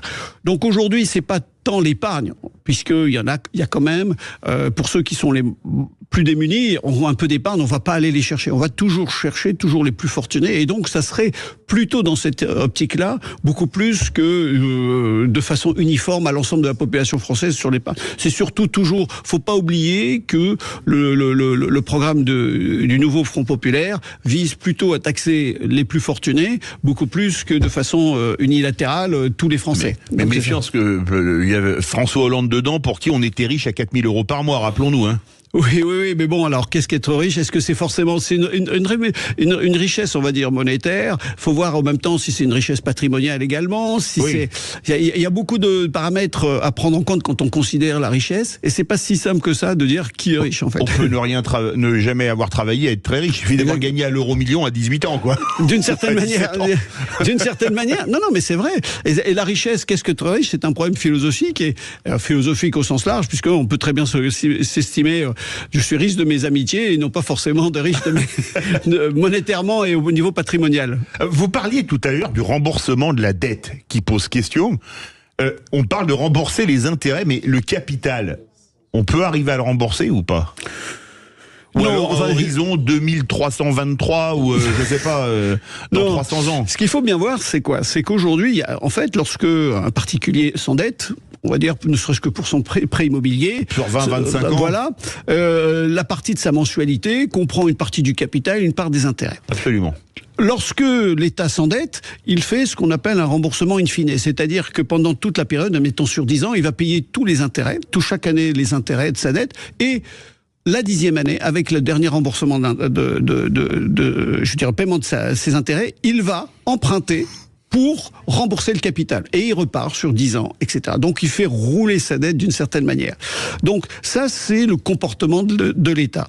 Donc la question qui se pose, c'est finalement, qu'est-ce qui fait que ce système tient? Eh bien, c'est comme l'idée, c'est quel est le bon client pour une banque? Eh bien, un client pour une banque, c'est c'est une personne ou une entreprise qui s'endette tout le temps et qui paye, toujours ses intérêts et qui se réendette régulièrement. Eh bien, nous sommes un bon client. La France est un bon client pour les marchés financiers parce que à chaque fois, elle rembourse rubis sur ongle les intérêts et ne rembourse jamais le capital. Donc aujourd'hui, concrètement, la dette française, les 3 000 milliards, si on reste dans ce schéma-là, ne sera jamais remboursée. Mais par contre, il faut que la France soit toujours crédible et paye toujours ses intérêts. Or, à un moment donné, si on s'endette tout le temps, à un moment donné, il va y avoir que le montant des intérêts se vienne de plus en plus important, et donc pose la question de la crédibilité. Et c'est ça la grande difficulté. C'est qu'aujourd'hui, en 2024, à peu près les intérêts de la dette sont à 50 milliards, mais en 2027, on sera de l'ordre un peu plus de 70. Donc, vous voyez qu'en 3-4 ans, on a à peu près 40% d'augmentation. Oui. Donc, à un moment donné, si on laisse filer la dette d'une certaine manière, on va arriver à des où la dette, déjà en 2027, les intérêts de la dette sera le premier poste du budget. Et pour donner une idée, 20 milliards, c'est l'équivalent de 4 remplaçants du porte-avions Charles de Gaulle. Donc c'est totalement... Oui, mais c'est sûr, et ce qu'il faut bien voir, c'est que 70 milliards, c'est à peu près le budget de la défense ou de l'éducation nationale. Donc c'est quand même un poste important. Oui, l'éducation, c'est 85 milliards, je crois. Donc c'est à peu près... Oui, c'est à peu de choses près ça. Oui. Depuis des années, la France émet, pour financer sa dette, des OAT, des obligations assimilables du Trésor. C'est l'agence France Trésor qui se trouve à Bercy qui s'en occupe. Comment est-ce que ça fonctionne pour que les auditeurs comprennent comment la France fonctionne sa dette, Michel Rumi? Alors, de manière générale, on va dire il y a un déficit budgétaire. Au plan comptable, on doit avoir un équilibre budgétaire. Donc, lorsque l'État n'arrive pas à équilibrer son budget, elle va demander à l'agence France Trésor, qui est entre guillemets les traders de l'État français sur les marchés financiers, c'est une image, je précise, qui doivent placer cette dette auprès de certaines banques, qu'on appelle les spécialistes en valeur du Trésor. Et à partir de là, ce sont généralement des banques ou des institutionnels, et ce qui va se passer, c'est que ces spécialistes en valeur du Trésor achètent la dette, ce sont ce qu'on appelle les émissions primaires, et puis après, ces banques vont revendre sur le marché secondaire ces obligations, et à partir de là, l'idée est que les banques vont faire du business, et l'État, de toute façon, est financé d'une certaine manière. Mais Michel Rumi, est-ce que la limite à l'émission des OAT, donc les obligations assimilables du Trésor, est-ce que c'est la limite jusqu'au jour où les gens refusent de vous prêter? Vous savez, un peu comme vous allez chez votre banquier qui vous dit l'endettement c'est 30%, vous voulez changer de voiture, vous êtes déjà à 28, ça montera à 35, je vous prête pas pour acheter une nouvelle voiture. C'est toute la problématique, c'est quoi? C'est qu'en fait, aujourd'hui, les marchés sont les juges, entre guillemets, dans le sens où il convient que la politique économique menée par les États soit crédible et soutenable. Et c'est ça qui est très important. Crédible, c'est que les objectifs soient, je dirais, susceptibles d'être tenus, et soutenable, c'est-à-dire qu'on y arrive. Et c'est ça la grande difficulté, c'est que tant qu'on arrive à ces objectifs, s'ils sont soutenables et crédibles, à ce moment-là, les marchés financiers nous prêtent. Dès lors que, il y a ne serait-ce qu'un aléa, on se pose des problèmes. Et on voit très bien que aujourd'hui, lorsqu'on voit les agences de notation, que ce soit Standard & Poor's ou Moody's, qui disent attention, si vous remettez en compte en cause le financement des retraites et je dirais d'autres éléments, l'assurance chômage, eh bien à ce moment-là, vous ne donnez pas les moyens de nous faire croire que votre politique est crédible. Ce qu'il faut bien voir, c'est que les agences de notation, c'est pas forcément sur la capacité de remboursement, c'est sur la volonté et la capacité à rembourser sa dette. Et c'est ça qui est très important. C'est pas l'état financier de la France, c'est surtout sur cette volonté, cette capacité. Et dès lors que et cette capacité à réformer se passe par des réformes structurelles. Si l'on remet en cause ces réformes structurelles, à ce moment-là, les marchés financiers risquent de ne poser des problèmes. Et de dire, du coup, on va vous prêter, mais plus cher. Et donc, avec des taux qui sont très importants. Et avec, on parle de 20 milliards, ça peut passer à 25, à 30, etc. Michel Rumi, vous restez bien évidemment avec nous pour ce débat passionnant et ça appelle beaucoup au 0826 300 300. On commencera par prendre la direction de la place Stanislas à Nancy, puis la place du Capitole à Toulouse. Vous voulez poser vos questions à Michel Rumi? Manu attend vos appels au 0826 300 300. Sud Radio dans tous ses états. Philippe David. Sud Radio dans tous ses états. Philippe David.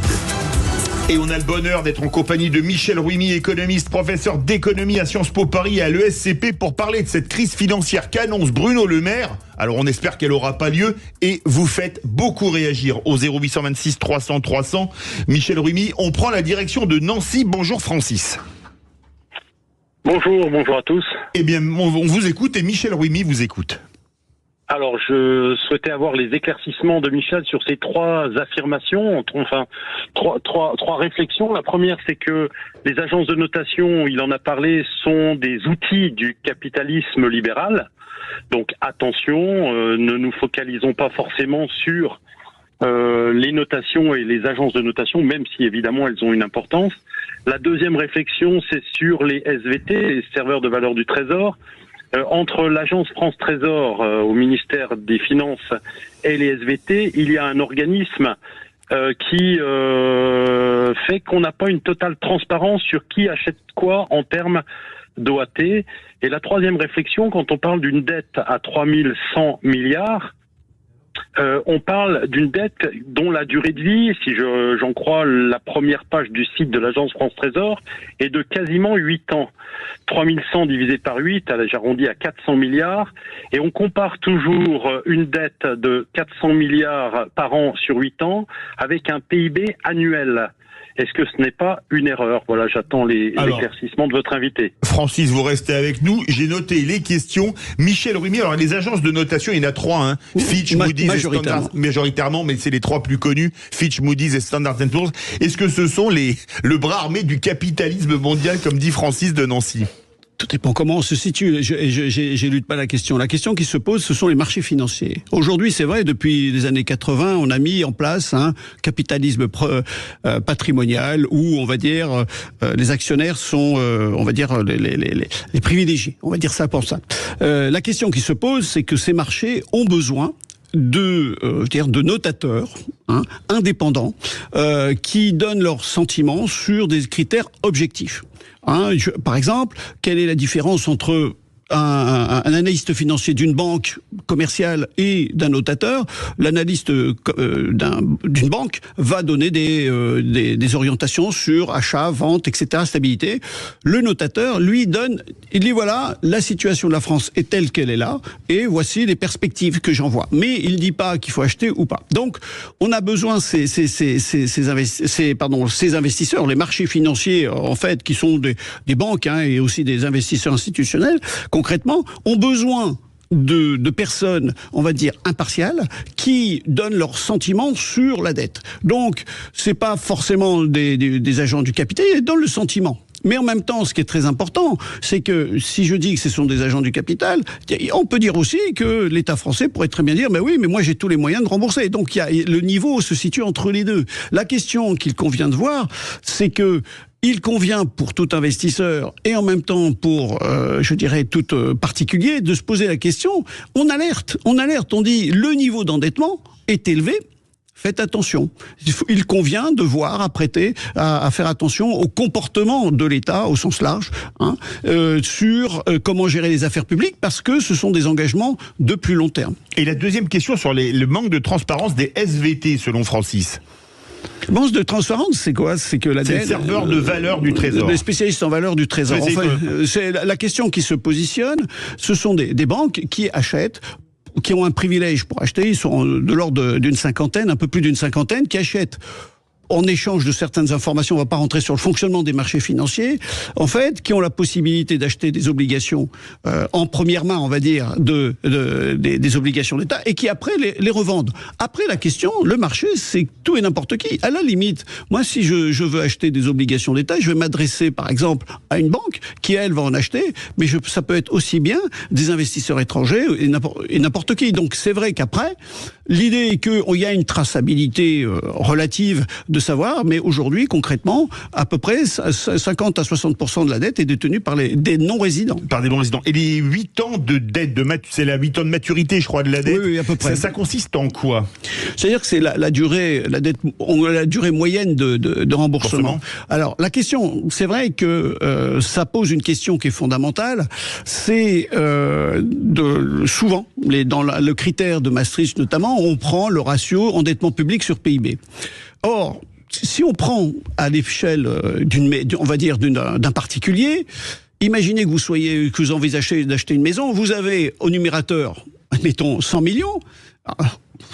Oui, on va dire ça comme ça. C'est une belle maison. Oui, là, c'est un château. Hein. On va dire 100 millions. Et puis, le PIB, en gros, c'est votre salaire. Donc, c'est vrai que c'est anachronique parce que, à un moment donné, vous comparez concrètement vos recettes annuelles avec un endettement de long terme. Donc, c'est pas totalement comparable. Mais ça donne une indication. Donc, c'est vrai que comparer deux choses qui sont pas comparables, c'est compliqué. Mais malgré tout, ce sont des critères de cette nature. C'est comparer des choux et des carottes, comme disaient un de mes profs d'économie. Merci beaucoup, Francis de Nancy, direction Toulouse. Bonjour Jean-Pierre. Bonjour. Eh bien écoutez, Michel Rumi vous écoute. Eh bien voilà, je pense depuis longtemps qu'il serait bon de faire ce que j'appelle une économie intérieure, c'est-à-dire une unité monétaire, genre un Bitcoin. Genre une unité monétaire, genre on n'a pas entendu. Une unité monétaire, genre un Bitcoin. Un Bitcoin, d'accord. Et qui ne serait valable qu'à l'intérieur des frontières françaises et des dom-toms. Ce qui permettrait de récupérer les caisses de l'État, toute la monnaie nationale, et permettrait donc à l'État de relancer l'économie française, de rembourser la dette, et avec cette monnaie intérieure, de sécuriser les avoirs sociaux, c'est-à-dire maladie, vieillesse, etc. Alors, Jean-Pierre de Toulouse, on va faire réagir Michel Rumi. Est-ce qu'on peut avoir une monnaie parallèle à l'euro? Je me souviens à l'époque, on avait l'ECU, qui voulait dire European Currency Unit. C'était pas l'ECU, les vieilles monnaies du Moyen Âge, qui étaient avant l'euro. Est-ce que ce serait possible d'avoir à nouveau deux monnaies? La question, c'est que ce qu'il faut bien voir, c'est que l'euro est notre monnaie, tel est marqué dans le code monétaire et financier. Ça veut dire qu'aujourd'hui, il y a un cours légal et cours forcé, concrètement, tout paiement en euros ne peut pas être refusé en France, c'est en zone euro. Dès lors qu'il y a une autre monnaie, on ouvre la possibilité que la contrepartie n'accepte pas cette monnaie. Donc du coup, imaginons... Alors là, on veut les garder pour les frontières intérieures. Voilà, donc ça pose un problème. On ira acheter sa baguette de pain dans le bitcoin qui devrait être le bitcoin. Oui, mais la grande difficulté, ça veut dire que à terme... on sortirait de la zone euro, c'est-à-dire que l'euro ne serait plus notre monnaie. Et la difficulté, c'est en même temps de trouver des parités entre cette monnaie commune avec l'euro. Ça pose d'autres problèmes. C'est éventuellement qui garantit cette monnaie. Parce que c'est bien d'en émettre. Ça voudrait dire que, admettons que ça soit la Banque de France, mais qui dépend de la BCE, ce qu'il faut bien voir. Il faut bien voir que la Banque de France est une filiale de la BCE. Elle pourra pas émettre un bitcoin, pour faire simple, et l'euro. Donc, il faut bien savoir qui pourra l'émettre et qui se portera garant. Donc, ça pose pas mal de questions, on va dire, de mise en œuvre et de mise en circulation, parce que après, il y a une question de confiance dans cette nouvelle monnaie. Alors, justement, merci Jean-Pierre de Toulouse. Parlons des armes de la BCE.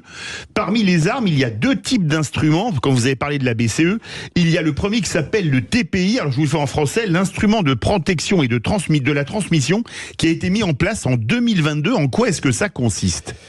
En fait, quelle est l'idée ? C'est que devant certaines turbulences de la zone euro, eh bien, la BCE a quand même pour mandat de mettre en œuvre la politique monétaire.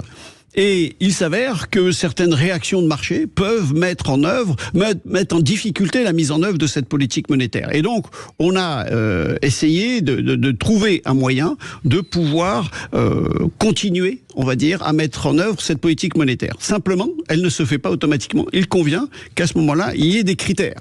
Que, notamment, c'est à supposer que ça soit la France, que si la France est attaquée, eh bien que la France ne fasse pas l'objet d'une procédure de déficit excessif. Que également ce qui est déjà le cas par Bruxelles, oui, par la Commission. Mais ça répond à certains critères, que ça nécessite une absence de déséquilibre macroéconomique, qu'il y a une soutenabilité budgétaire, qu'il y ait des politiques macroéconomiques saines. Donc cet outil nécessite certains critères avant d'être mis en œuvre pour justement qu'il y ait une continuation de la mise en œuvre de la politique monétaire. Alors il y a une deuxième arme de la BCE, c'est ce qu'on appelle les OMT, les opérations monétaires sur titre. En quoi est-ce que ça consiste ? Eh bien, ce qui va se passer, c'est autant le premier instrument est on va dire, à l'initiative d'une certaine manière de la BCE, autant les OMT sont à l'initiative d'un pays qui se trouverait en difficulté.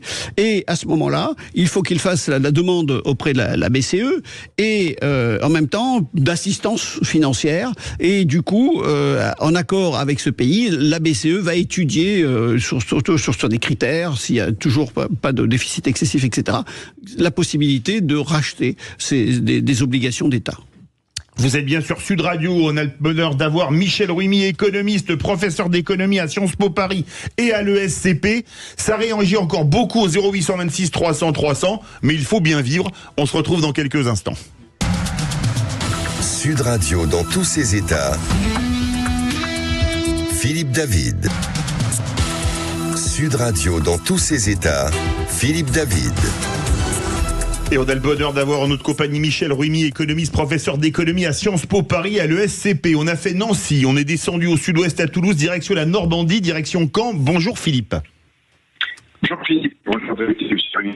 Oui, Bruno Le Maire, alors pour moi, excite, il faut le dégager. Hein. Alors attendez, on vous entend. Est-ce que vous pouvez vous décaler un peu, parce qu'on n'entend pas très bien, et on n'a pas entendu ce que vous avez dit, Philippe? Oui, et là ça va mieux. Ah ben là c'est parfait, fort et clair. Ok, oui, Bruno Le Maire exit, faut le dégager, c'est une cata. Moi j'avais dit, ils l'ont pris parce qu'il parlait allemand, alors moi je veux bien payer un interprète et ça sera parfait. Alors, à côté de ça, vous aviez des gens comme André, je crois que c'était Monory à l'époque, des autodidactes, des ministres au plan. René, voilà. Bon, et puis j'en passe, c'est des meilleurs. Non, là, il y a une erreur de casting grave. Je reviens, moi, sur ce que j'ai connu. Philippe, je travaillais aussi dans l'industrie aéronautique à l'époque. Mitterrand, dans les années 81. Mitterrand, blocage des salaires, je vous rappelle. Fermeture des industries lourdes. Blocage des prix et des salaires, Mitterrand. Oui. En 83, oui, c'est le plan de rigueur. Voilà, fermeture des industries lourdes dans le Nord et techniques. Là, ça fait des catastrophes, des charrettes de chômeurs et encore des gens qui sont encore dans la précarité lourde. Alors, le choix de l'activité tertiaire, je vous rappelle qu'on a fait un choix. On a laissé partir notre industrie manufacturière comparativement aux Allemands. Moi, je les connais très bien. Ils fabriquent, ils produisent, ils fabriquent. Vous créez de la richesse. Moi, j'ai une question après pour votre invité. Comment il analyse l'implantation dans notre société, à majorité orientée dans l'activité de service, de l'arrivée de l'IA, qui va elle-même aussi être catastrophique pour tous les services et tout le tertiaire. Alors, école blanc, et surtout l'école blanc et les niveaux supérieurs, les cadres supérieurs, voire plus ingénieurs. Alors, Philippe, restez avec nous. Déjà, on va faire réagir Michel Rumi sur la première partie. Philippe parlait de la désindustrialisation. Alors, en Normandie, à Caen, on connaît bien, il y avait toutes les usines Moulinex, ou presque, qui étaient dans le coin. Il y en a pas mal qui ont fermé quand il y a eu la faillite de l'entreprise, qui a été reprise en partie par Seb, de mémoire. Est-ce qu'on ne paye pas aujourd'hui 40 ans d'absence totale de politique industrielle, contrairement à l'Allemagne, qui, elle, en a encore une, qui se décide d'ailleurs peut-être même pas à Berlin, mais dans les Länder. Alors, tout à fait, dans une certaine mesure. On a fait le choix, faut pas oublier que dans les années 80, comme j'avais dit, on a mis en place le capitalisme patrimonial, financier, dont l'actionnaire était le bénéficiaire de choix, et où notamment, pour faire simple, le salarié était paramètre d'ajustement, puisqu'on voulait optimiser les bénéfices, et donc c'était l'actionnaire qui gagnait. Donc, d'une certaine manière, si on a fait ce choix de tendre vers le capitalisme patrimonial, eh bien, on a délocalisé parce que auparavant, en Sud-Est asiatique, la main d'œuvre était moins chère et donc on a délocalisé. Mais le grand problème, c'est qu'on a délocalisé aussi bien la main d'œuvre qui était chère, mais également le cœur d'activité, c'est-à-dire les processus de création de valeur. Et c'est ça qui l'ingénierie. Voilà. Et donc c'est ça qui pose problème, c'est qu'aujourd'hui, on s'est réveillé déjà.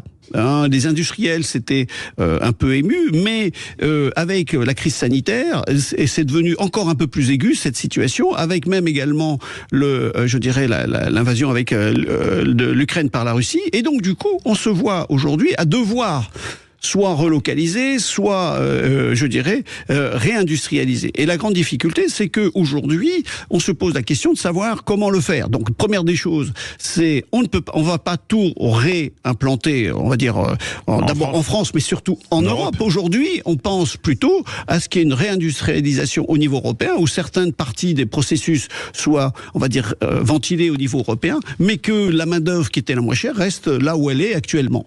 Donc, ça pose des grands problèmes. Mais aujourd'hui, même un pays comme la Chine subit des délocalisations, notamment dans le textile, vers le Bangladesh, où la main-d'œuvre est moins chère. Tout à fait. Et la grande difficulté, c'est qu'aujourd'hui, ce qui va se passer, c'est que la question qui va se positionner, c'est que cela prend du temps. On a mis la mondialisation, les accords de société en délocalisation ont pris une vingtaine d'années. Avant de réindustrialiser et de faire toute cette politique, va prendre au moins une dizaine, une quinzaine d'années. Donc on voit bien qu'aujourd'hui, il convient de revoir les contrats, parce que derrière, il y a des contrats et qu'on ne peut pas casser comme ça. Et donc ça pose ce type de problème. Et bien sûr, ça pose ce type au niveau européen, de quelle politique industrielle et de voir comment gérer. Et l'arrivée de l'IA, ça vous fait peur ? Je ne crois pas qu'il fait... Alors, première des choses, il y a certains métiers qui vont être compatibles. On va dire compatibles dans le sens où ils risquent d'avoir des grandes frayeurs. Dans la mesure où il y a certains aspects qui vont être... Mais ce qu'il faut bien voir, c'est que il faut pas non plus fantasmer que tout sera remplacé par l'IA. Il y a certains métiers où, je dirais, lorsqu'il y a des tâches répétitives, où il n'y a aucune valeur ajoutée dans une certaine mesure, où tout peut être segmenté, je dirais, en partie, et dès lors que c'est fait de façon pratiquement automatique, je dis bien, oui, on a intérêt à s'inquiéter là-dessus. Mais par contre, je suis dans un proche avenir, si vous avez une fuite d'eau, je vois pas du tout votre le plombier va faire de l'IA. Il vient toujours avec son fer à souder, mais l'IA marchera pas. Voilà. Donc, ce qu'il faut bien voir, c'est aussi raison garder. Il y a certains métiers qui ont, on va dire, pas de beaux jours, mais ils ont encore une certaine latence. Mais il y a certains métiers où, bien sûr, mais il faut aussi accompagner la transformation et aussi adapter l'enseignement, la formation continue dans ce sens. Merci beaucoup, Philippe Decamps. Est-ce qu'on risque une crise financière cet été, comme l'a dit Bruno Le Maire, a fortiori si la France n'a pas de gouvernement? Une crise financière, d'abord, il faut définir de façon simple, je dirais, il faut un événement déclencheur de cette crise. Est-ce que des élections européennes et notamment législatives, la décision de monsieur Macron, est-ce l'événement déclencheur? On le saura d'ici quelques temps. La question qui va se poser, c'est à partir de là, est-ce que ça va être uniquement en Europe? Est-ce que ça va être une diffusion virale dans tous les marchés financiers? La question qui va se poser, c'est une crise. Une crise, ça veut dire que au niveau financier, ça va être des cours de bourse qui concrètement vont se traduire par ce qu'on appelle un crash, et ça veut dire un cours de bourse qui va descendre de façon globale à peu près de 30%. Je ne pense pas que pour cet été, on y arrive. Mais qu'il y ait des corrections, c'est-à-dire une baisse des cours de l'ordre d'une dizaine de pourcents, cela peut arriver dès lors que certaines orientations politiques sera prises et que les marchés financiers, j'attire l'attention que les marchés financiers ont besoin d'être rassurés. S'ils savent qu'il n'y aura pas de grands mouvements ou des faibles mouvements, ils vont s'adapter. Dès lors que l'on prend des directions opposées à ce qui a été fait auparavant et que cela met une plus grande instabilité, à ce moment-là, on risque d'avoir de fortes corrections. Alors, Michel Rumi, est-ce que la BCE soutiendra la France? On a parlé des deux moyens d'intervention. Un ancien ministre des Finances en doute. La question de la BCE, c'est la sauvegarde de la zone euro et de la croissance dans un second temps, et notamment donc l'inflation. Donc la question qui peut se poser, c'est quoi? C'est qu'elle ne fera pas systématiquement. Elle peut notamment aussi sanctionner la France en disant « Eh bien, vous n'avez pas écouté les mises en garde précédentes au-delà de celle-là. » Qui durent depuis 30 ans. Voilà, donc il est bon de faire. Néanmoins, la question ne se pose pas de sanctionner, c'est est-ce que cela met en difficulté la zone euro et la survie de la zone euro? À ce moment-là, tout dépend de cette situation. Et à ce moment-là, elle agira en conséquence. Mais sur ce cas-là, aujourd'hui, il n'y a pas de difficulté. Il y a eu la Grèce, on est arrivé à s'en sortir, il y a eu des turbulences, mais la zone euro est maintenue. Donc, bien sûr, là, on est dans un autre domaine de dimension, et ça peut poser aussi des problèmes. Justement, le too big to fail, est-ce qu'il pourrait marcher pour la France, alors qu'il est le trop gros pour se planter, pour traduire trivialement, il n'a pas marché pour la Grèce il y a 15 ans, est-ce qu'il pourrait marcher pour la France ? Non, la question c'est que la position de la France en Europe c'est la seconde économie européenne. Donc on ne peut pas la laisser tomber. Simplement, on va dire, la rétrograder d'une certaine manière, au sens où la voix de la France au sein de l'Europe risque d'être remise en cause, et de dire qu'auparavant on avait parlé du couple franco-allemand. Aujourd'hui, on risque de plus du tout, on risque d'avoir un divorce, en tant soit peu si le couple avait existé. La question qui se pose aujourd'hui, c'est on risque d'avoir une position de la France qui rentre au niveau de l'Italie, de l'Espagne ou d'autres pays, et que d'autres pays qui, notamment, montent une certaine vigueur ou une économie, peuvent, je dirais, réussir. On voit bien, par exemple, 2 secondes, il y a quelques instants, il y a quelques années, on parlait des pigs. Vous savez, oui. Portugal, l'Irlande, Grèce et Espagne. Et aujourd'hui, notamment le Portugal et l'Espagne ont mis des politiques de rigueur et ils s'en sortent pas trop mal. Donc, tant qu'on n'aura pas mis ces politiques de rigueur et des réformes structurelles, on risque de payer encore le prix. Est-ce qu'on peut imaginer la France sous la coupe de la Troïka, Banque Centrale Européenne, Fonds Monétaire International et Commission Européenne comme la Grèce il y a 15 ans ? Je dirais que c'est pas souhaitable, et je suis pas certain que la classe politique française accepte, parce que ça nécessite, on voit peut-être pas le choix, parfois.